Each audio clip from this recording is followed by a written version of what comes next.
Yo mga kamang-ambo, panoorin natin kung ano ang nasabi ni Mang Ambo. Bakit kaya nagalit si Mang Ambo sa pelikulang ito ng Viva Max? Nagbabalik ang ating channel, ang mga kwento ni Mang Ambo. Meron lang ako ikukwento sa inyo, ano, yung paparating na pelikula ng Viva Max. Ano nga ulit yun? Yung naghahalikan ng parehas lalaki. Ano nga ang title yun? Bigayan. Bigayan pala yun noon dahil nga maganda bigayan ngayong panahon ni Marcos. So, hindi ko alam eh kung maganda ba yun, pero napanood ko na.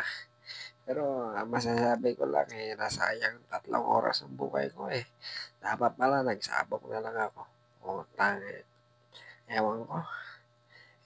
Bahala kayo kung maganda yun o hindi. Pero napanood ko parang napuwisat na ako eh. Kaya nilipat ko na lang sa basketball. Sige na, sige na.